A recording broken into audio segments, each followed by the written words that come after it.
Graça e paz, amados. Glória a Deus, glória a Deus. Na semana passada nós falamos um pouco sobre fortalecendo a alma. Falamos um pouco sobre perseverança. E hoje eu queria falar um pouco com os irmãos a respeito de uma circunstância da vida em que não compensa perseverar, em que não vale a pena perseverar nos caminhos do Senhor. Seria o caso de existir uma circunstância assim? E sobre o tema de quando fazer um acordo com o inimigo, eu queria que você abrisse a sua Bíblia no texto de Lucas, capítulo 14. Vamos ler do versículo 25 ao 33.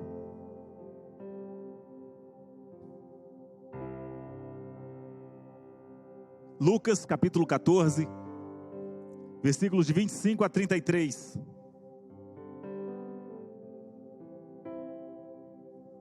Não é parte do texto inspirado, mas talvez também esteja aí na sua Bíblia o título dessa parte escrito: o preço do discipulado. Está aí na sua Bíblia? Tem assim alguma coisa parecida com isso? O preço do discipulado. Isso é parte do tradutor que coloca um tema para cada parte das Escrituras. Eu queria que você acompanhasse aí. Se você não estiver com a sua Bíblia, acompanhe aqui. Vou estar lendo na Nova Versão Internacional. Diz assim na minha tradução: uma grande multidão ia acompanhando Jesus. Este, voltando-se para ela, disse: se alguém vem a mim e ama o seu pai, sua mãe, sua mulher, seus filhos, seus irmãos e irmãs, e até sua própria vida mais do que a mim, não pode ser meu discípulo. E aquele que não carrega a sua cruz e não me segue, não pode ser meu discípulo. Qual de vocês, se quiser construir uma torre, primeiro não se assenta e calcula o preço para ver se tem dinheiro suficiente para completá-la? Pois, se lançar o alicerce e não for capaz de terminá-la, todos os que a virem rirão dele, dizendo: este homem começou a construir e não foi capaz de terminar. Ou, qual é o rei que, pretendendo sair à guerra contra outro rei, primeiro não se assenta e pensa se com 10.000 homens é capaz de enfrentar aquele que vem contra ele com 20.000? Se não for capaz, enviará uma delegação enquanto o outro ainda está longe e pedirá um acordo de paz. Da mesma forma, qualquer de vocês que não renunciar a tudo o que possui, não pode ser meu discípulo. Feche os seus olhos. Senhor, muito obrigado. Muito obrigado pela tua presença aqui neste lugar. Obrigado pelo teu mover. Obrigado pelo Senhor já ter ministrado, falado aos nossos corações. Obrigado porque o Senhor já trouxe o alimento dos céus nessa noite, através das canções, através, Senhor, das ministrações, quer seja pela dança, pelos instrumentos, pela fala, Senhor. Nós fomos ministrados nessa noite e queremos um pouco mais ainda. Queremos ouvir a tua voz falando aos nossos corações e clamamos para que o Senhor, que conhece as nossas dificuldades, o Senhor que conhece o nosso coração, ministre um pouco mais às nossas vidas nessa noite. Fala-nos, trata-nos, que o Senhor possa chacoalhar nessa noite este lugar, não para derrubar, mas para firmar aqueles que porventura possam estar sendo tentados pelas trevas, Pai. Faz com que o nosso coração se volte para Ti. Direciona-nos. Faz com que haja o temor do Senhor em cada coração, dos que aqui presentes estão e daqueles que estão, Senhor, remotamente nos acompanhando. Fala-nos poderosamente, porque quando o Senhor fala, todas as vozes se calam, os montes se derretem como cera na Tua presença, e o coração de pedra, Senhor, é transformado num coração de carne, capaz de Te conhecer, assim como o Senhor prometeu em Jeremias, Pai. Assim, nós clamamos a Ti pela Tua intervenção nessa noite, em nome de Jesus, amém. Um dia um certo homem, que viveu a vida toda no mundo, separado de Deus, estava moribundo, próximo à sua morte, e no seu leito, alguém o visitou, e pregou a palavra de Deus para ele, e ele decidiu aceitar a Jesus. E então, a pessoa que estava ali com ele disse: vamos fazer uma oração. Então, você realmente entrega a sua vida para Jesus? Ele disse: entrego. Então ele disse: vamos fazer uma oração. Você faz uma oração concordando. E ele começou a orar: Senhor Jesus, e ele repetia: entrego a Ti a minha vida, declaro que Tu és o meu Senhor, Tu és o meu Salvador, e hoje eu faço uma aliança contigo, renuncio a todas as coisas das trevas. E ele renunciou às coisas das trevas, e ele disse, então a pessoa continuou orando, dizendo: Satanás, ele disse: Satanás, ele disse: eu te renuncio nessa noite. Aí a pessoa parou de orar, e a pessoa insistiu, e disse: vamos, repita comigo: Satanás, eu te renuncio. E a pessoa ficou quieta. Ele falou: você não vai orar? Ele falou: não, aí já é muito, eu estou perto de passar dessa para outra vida, e vou fazer inimizade com um cara logo agora. Ainda não sei direito para onde que eu vou, como é que eu vou renunciar, sendo que eu não tenho ainda uma boa garantia. E essa história eu ouvi há muitos anos atrás, e tem muita gente que vive assim. Eu não sei se você já ouviu o ditado dizendo que existem pessoas que acende uma vela para Deus e outra para o diabo, para poder tentar agradar todo mundo. Aquele que é conhecido como o crente Raimundo, né? Que é um pé na igreja, o outro no mundo, que estão sempre aí tentando agradar a gregos e troianos, no dizer da história. Nessa passagem, Jesus falando a respeito do preço do discipulado, ele fala algo muito sério, que precisa tocar muito forte no nosso coração. E muitas vezes nós não prestamos atenção ao passar pelos textos. E Jesus, ele fala de uma circunstância, e ele usa uma ilustração para dizer que existe uma circunstância na vida do homem, que é melhor ele fazer um acordo com o diabo do que ele ficar vindo para a igreja. Parece loucura. Pastor, você está falando heresia? E é isso que nós gostaríamos de entender um pouco mais essa noite, para entendermos qual é a nossa posição. Jesus disse lá em Apocalipse, dizendo: olha,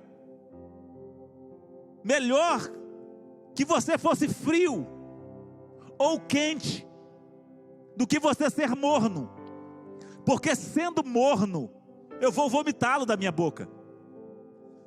Jesus sempre deixou claro que o pior estágio do ser humano, o nosso pior estágio, é o estágio intermediário. Porque o estágio intermediário, ele impede você de usufruir das coisas do mundo, impede você de usufruir da intimidade com Deus, e faz com que a sua eternidade seja aquela mesma dos ímpios. Ou seja, você, além de não usufruir aqui, você, a pessoa que vive assim, ainda na eternidade, passará uma eternidade separada de Deus.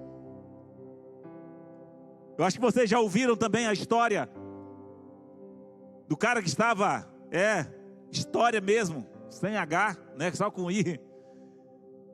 O cara disse que estava em cima, na indecisão, em cima do muro, né, não sabia se ele ia para o lado de Deus ou se ele ia para o lado do diabo. Estava ali analisando, né, olhava uma coisa ali do lado do diabo, como dizem os comediantes, né? Ele olhava o carteado, ele olhava a cerveja, ele olhava a mulherada, e aquilo tentava ele, né? E aí ele olhava para o outro lado do muro ali, aí aquela paz, né? Aquela tranquilidade, só os anjinhos batendo asa, e aquela coisa mais tranquila. E aí até um certo dia, quando ia passando um anjo ali perto dele, ele olhando e percebendo que as pessoas do lado ali do céu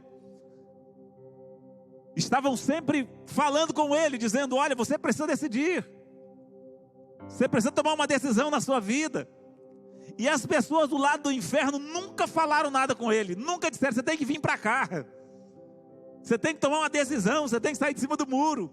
E ele ficou encrencado com aquilo, porque as pessoas que estavam do lado do céu estavam sempre ali pressionando ele, e do lado do inferno não. E um dia o cramunhão, coisa ruim, o lapiroto, ia passando perto ali, cabeça baixa, chapéu furado para o chifre passar para cima, né?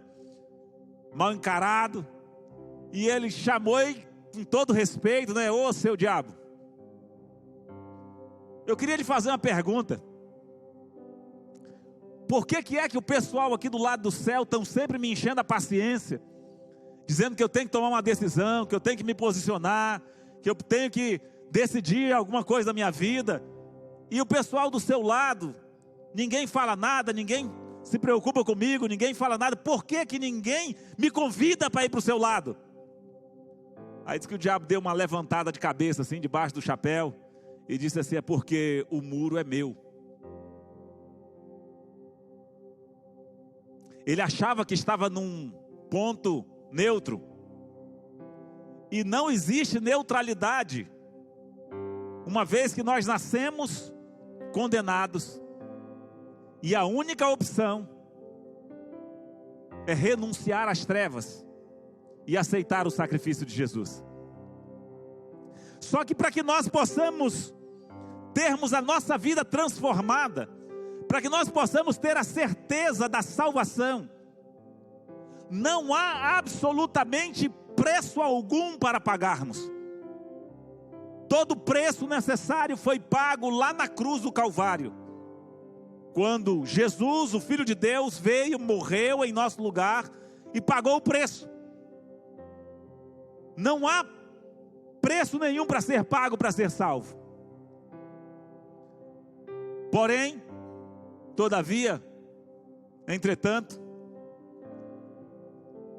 para seguir a Jesus, para ser discípulo de Jesus, há um preço a ser pago, e um alto preço.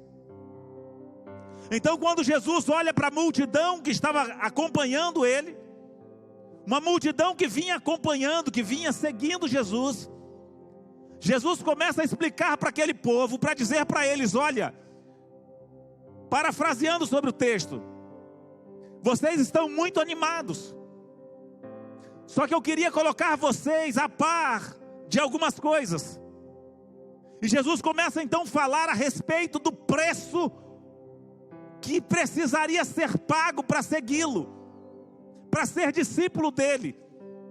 Jesus começa dizendo: olha, se você amar o seu pai, a sua mãe, o seu irmão, o seu filho, se você amar a sua própria vida mais do que a mim, você não pode ser meu discípulo. Era uma condição. É como se Jesus estivesse dizendo: eu não quero enganar vocês. Ser meu discípulo vai lhe custar tudo. Você tem certeza que é isso que você quer? E colocando aquelas pessoas contra a parede para saber se elas realmente queriam abrir mão daquilo que era carnal, daquilo que era os seus desejos, as suas vontades ou não. Jesus começa a explicar para eles e diz: olha, toda vez que você vai entrar no empreendimento, você precisa calcular se você tem condições, se você está disposto realmente a ir até o final daquilo. E ele diz: se você vai começar a construir alguma coisa, e no caso aqui ele diz uma torre, ele diz: você precisa calcular se você tem condições de começar e terminar, para você no meio do caminho não servir de chacota, para que depois as pessoas não fiquem tirando sarro de você.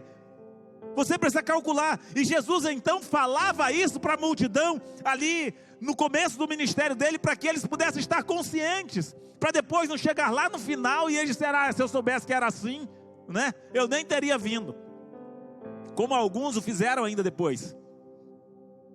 E então ele diz de uma outra forma para que eles pudessem entender. Ele diz: olha, qual o rei que saindo para a batalha, ele não para primeiro para imaginar, para pensar, para calcular, se ele pode com 10.000 homens enfrentar o seu inimigo que está vindo com 20.000 homens.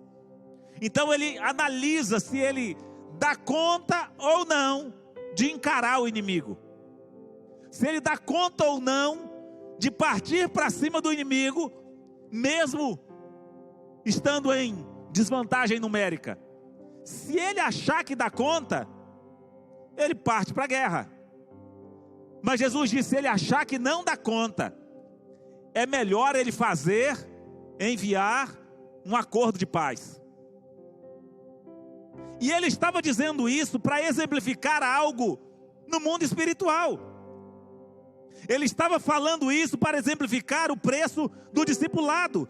Se não for capaz, diz o versículo 23, enviará uma delegação de paz, enquanto ele está longe pedindo um acordo de paz. Jesus estava dizendo: olha, se você acha que não dá conta de ser meu discípulo, se você acha que o preço é alto demais, você ter que amar a mim mais do que todas as coisas, é melhor você fazer um acordo com o inimigo. É melhor você pensar direito. Porque se você quiser me seguir, isso vai custar tudo o que você tem. Porque qualquer que amar a pai, mãe, irmãos, irmãs, filhos, ou até a sua própria vida mais do que a mim, não pode ser meu discípulo. Então há um preço a ser pago para seguir Jesus. Ou nós nos dispomos a pagar esse preço, ou então, segundo a fala de Jesus, manda uma delegação, faz uma proposta de acordo para o cramunhão e vê se dá para você encarar a parte dele. Porque senão é tempo perdido. Não dá para nós brincarmos de seguir Jesus. Não dá para nós fazermos de conta que estamos seguindo Jesus. Jesus jamais olhou para eles e disse: você vai ter que ser santo, você não vai poder pecar, você não vai poder, vai ter que ser perfeito. Jesus nunca exigiu perfeição, nunca. Mas ele exigiu disposição para fazer com que absolutamente nada tirasse o lugar de Deus nas nossas vidas. E a questão não é você amar o seu esposo, a sua esposa, porque a Bíblia nos manda amar. A questão não é você amar os seus filhos. A questão não é você amar a sua própria vida. A questão é você amar qualquer coisa mais do que a Deus. Porque se você amar qualquer coisa mais do que a Deus, essa coisa será um obstáculo entre a sua vida e a vontade de Deus em determinado momento.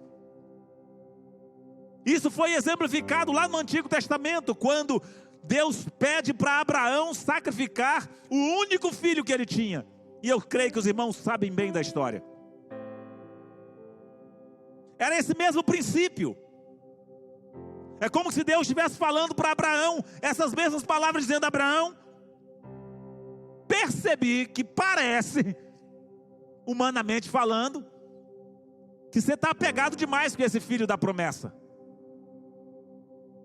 Com o filho que através dele eu prometi que você vai ser uma grande nação. Então eu quero que você sacrifique o seu filho, você mate o seu filho.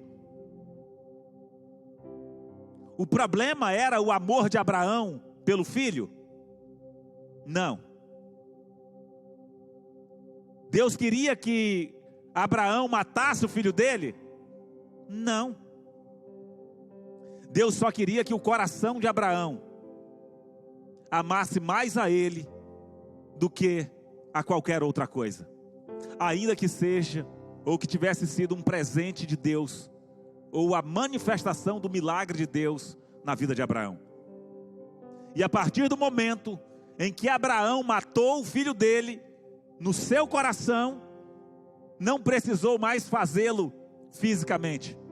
Porque quando ele levantou a mão para matar, o Senhor disse: olha, não precisa, porque agora eu sei que você teme a Deus. Era exatamente esse mesmo princípio que estava sendo colocado à prova na vida de Abraão. Então Jesus vem e faz a mesma colocação para cada um de nós.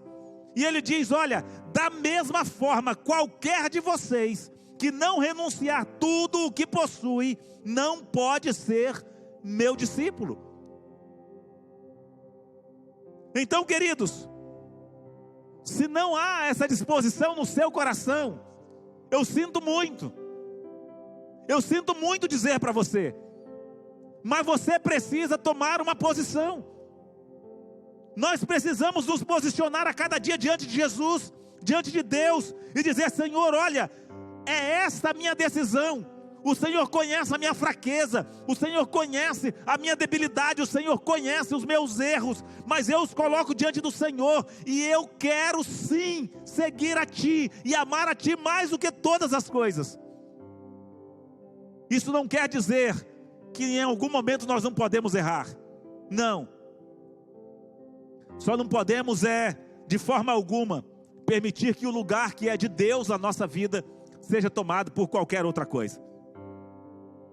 Há uma passagem bíblica que relata ou retrata também esse mesmo ponto. Eu acho que os irmãos se lembram da história de Noemi e de seus filhos e de seu esposo. A palavra do Senhor diz que houve fome lá na terra de Israel, e um homem chamado Elimeleque, com a sua esposa Noemi e seus filhos Malom e Quilion, foram para a terra de Moabe. Os irmãos conhecem a história, vou encurtar o prazo. Elimeleque morre logo que chega lá. Eles passam lá quase 10 anos, Noemi com seus filhos se casam lá com duas mulheres, Orfa e Ruth. Acontece que os meninos também morrem, e agora Noemi fica sabendo que Deus havia mudado a sorte do seu povo e tinha dado alimento para eles novamente, e ela decide voltar, e ela fala então para suas noras, não, nós vamos com você. Mas no meio do caminho, Noemi para explicar para elas o que estava esperando elas na frente. Elas já tinham andado, a Bíblia fala que no meio do caminho, enquanto elas estavam indo, estavam voltando, as duas estavam voltando com Noemi. Aí Noemi para e fala para elas: olha, eu não consigo mais dar marido para vocês. Se vocês forem comigo, ainda que eu case essa noite, como disse Noemi, ainda que eu case essa noite e tenha filhos, vocês não vão poder esperá-lo até crescer para poder se casar com vocês. Voltem para o seu povo e para o seu Deus. Elas choram muito, as duas choram muito. Orfa dá um beijo no rosto de Noemi e volta para o seu povo, e para o seu Deus. Enquanto que Ruth quase que pega Noemi pelo pescoço. Ruth volta para Noemi e, parafraseando sobre o texto, diz para ela assim: não me peça uma coisa dessa. Não me peça para te deixar, porque eu não vou te deixar.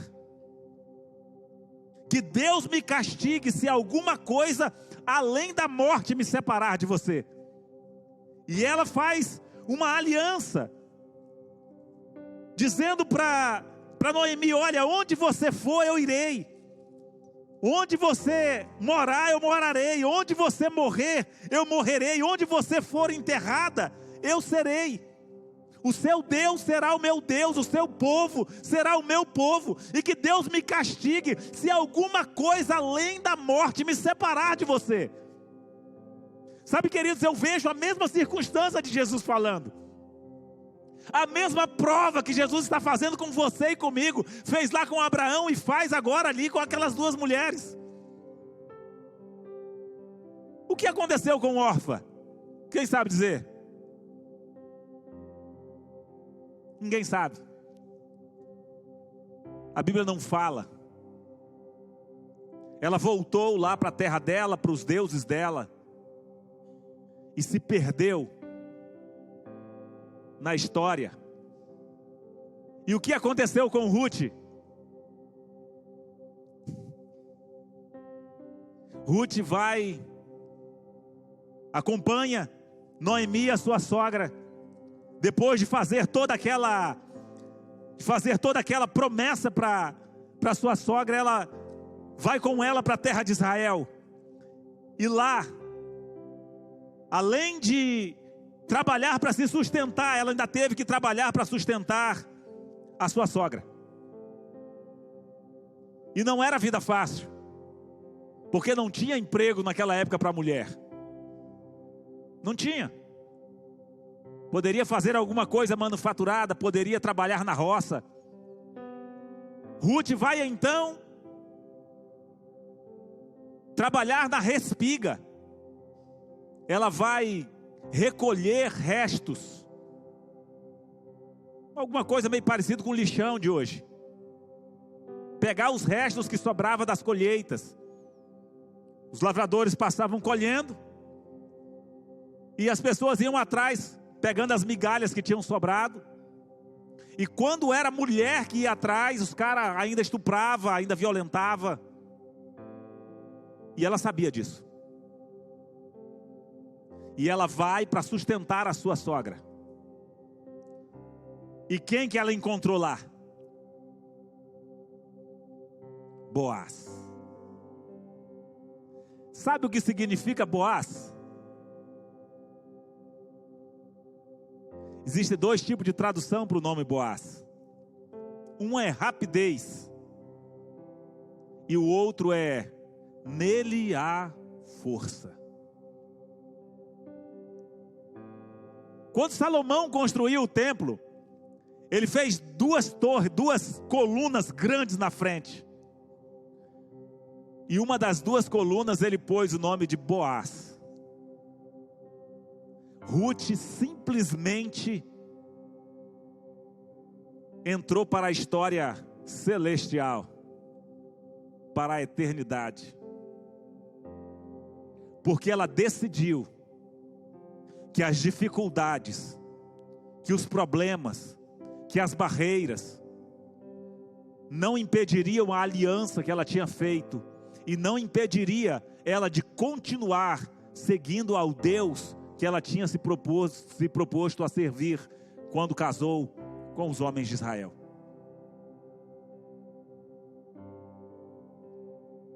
Versículo 16 do livro de Ruth diz assim: Ruth, porém, respondeu: não insista comigo os que te deixe, e que não mais te acompanhe.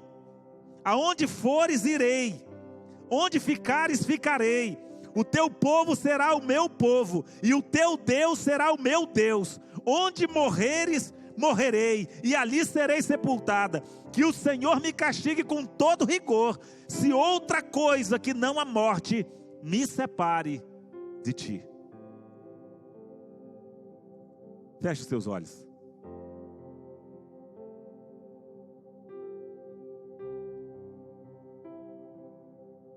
Ruth decidiu pagar o preço.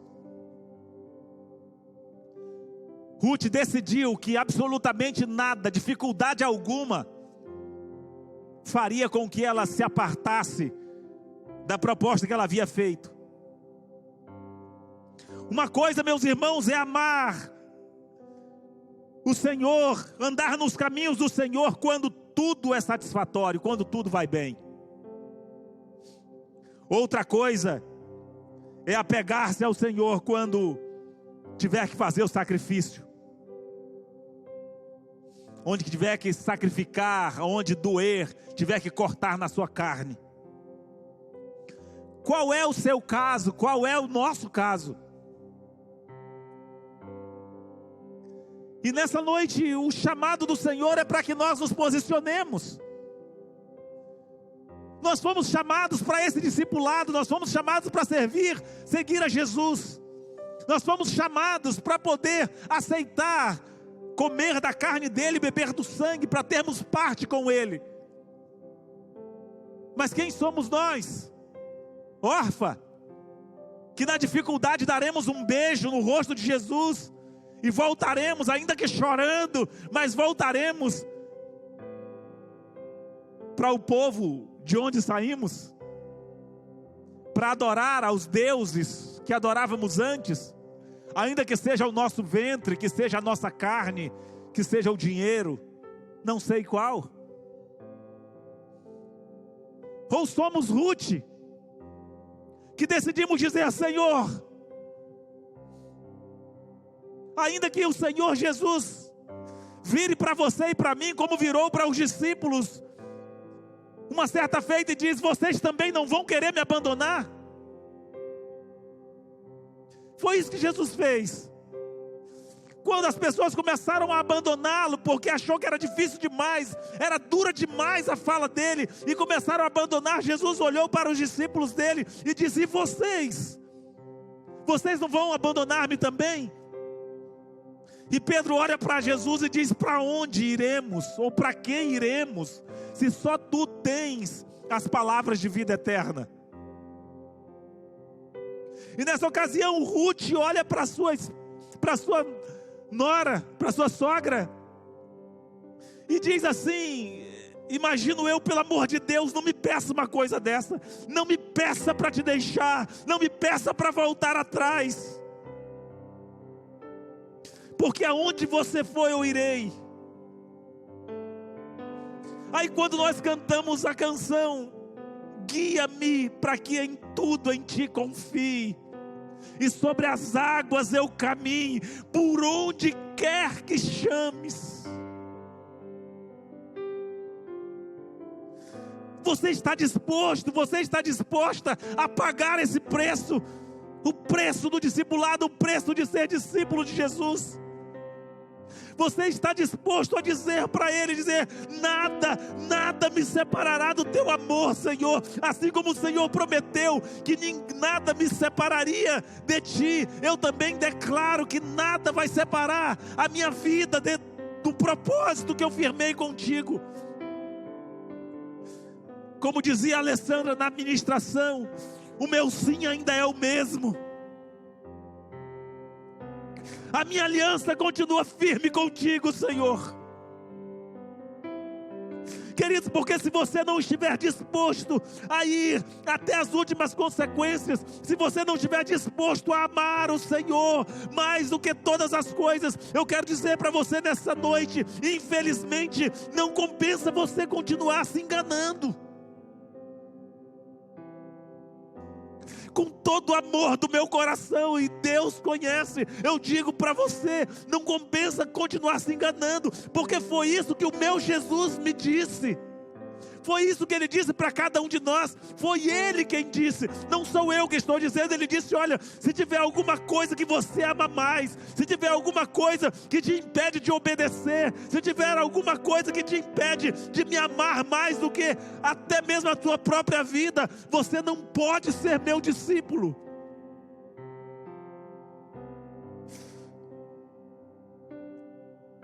E o desejo do meu coração não é que você volte atrás nessa noite. Não é que você volte para o meio dos moabitas. Mas é que você realmente se firme na família de Deus. E você faça como Ruth e diga: nada me separará do amor de Deus. Nem a morte, nem a vida, nem anjos, nem principados, nem potestades, nem as coisas do presente, nem do porvir, nem altura, nem profundidade, nem qualquer outra coisa da criação vai poder me separar do amor de Deus que está em Cristo Jesus, o meu Senhor, o meu Salvador.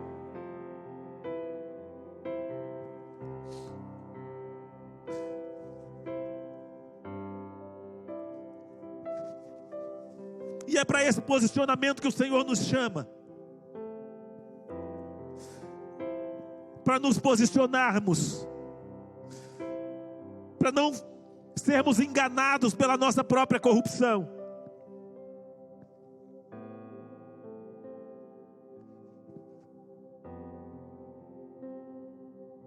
Jesus disse: é impossível você servir a dois senhores. Certamente você vai agradar a um e a desagradar a outro. E todos os outros senhores, como dissemos na pregação passada, não se importam de você vir para a igreja ou servir a Deus por um tempo, desde que Ele tenha alguma legalidade na sua vida. Ele não importa de dividir o seu amor. Mas o nosso Deus diz para você: filho meu, dá-me o teu coração.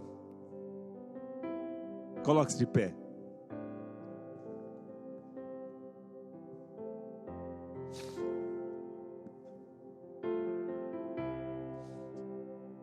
Seu coração está apegado a Jesus. Apegado assim como Ruth se apegou. Uma moabita. Você sabe o que significa o fato de Ruth ser uma moabita, querido? A Bíblia diz que nem a 10ª geração dos moabitas entrariam na casa do Senhor. Mas no dia que aquela mulher disse que nem a morte a separaria do propósito, o Senhor simplesmente a coloca na linhagem real do seu filho, na linhagem do maior rei de Israel, e na linhagem do Rei dos Reis, do Senhor dos Senhores. Está o nosso coração apegado a Jesus? Calcule nessa noite o custo, e perceba se você está disposto a sofrer, a perder, ou você está disposto a fazer uma proposta para o inimigo, a fazer um acordo de paz com ele.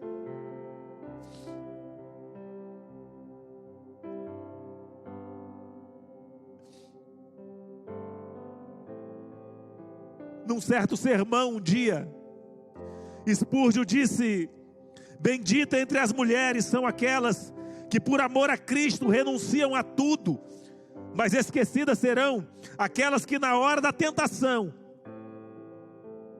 violentarem a consciência e voltarem-se para o mundo. E eu digo não só das mulheres, mas de todos. Que a sua consciência em Cristo Jesus não seja violentada. Hoje eu gostaria de relembrar a todos nós aqui nessa noite, a cada um de nós, que a decisão de sermos discípulos de Jesus nos custará tudo. Se você não estiver disposto a pagar o preço, é melhor voltar atrás. Mas se você estiver disposto a pagar o preço, absolutamente nada poderá te separar do amor dele. Absolutamente nada fará com que você venha a ser separado deste amor que foi revelado lá na cruz. Jesus disse: olha, o sal é bom, mas se ele perder o sabor, como é que vai restaurar? Não serve para nada, nem para o solo, para adubo.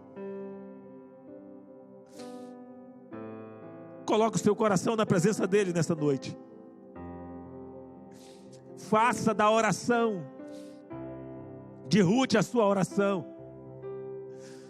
Diga: Senhor, eu me proponho, eu estou disposto a pagar o preço.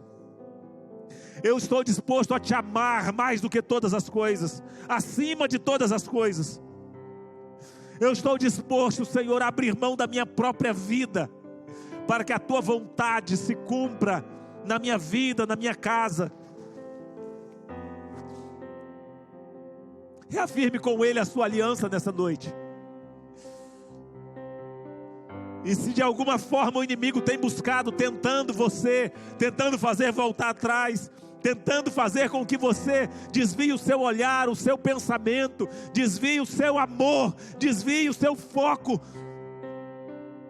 que você possa nessa noite completar a oração que aquele homem não completou e dizer: Satanás, eu te renuncio, eu renuncio às tuas propostas, eu renuncio os teus presentes, eu renuncio os teus dons, eu renuncio todas as tuas dádivas, eu te renuncio, porque o Senhor da minha vida chama-se Jesus Cristo de Nazaré. É você e Ele, é o seu propósito, não é apenas a aparência.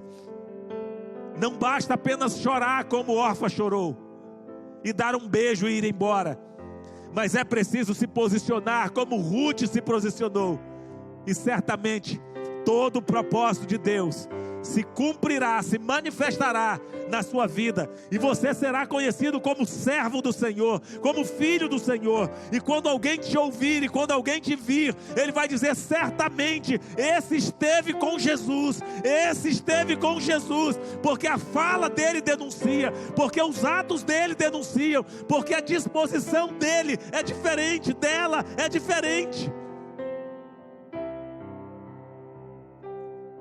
Que não seja você a fazer esse acordo com o inimigo,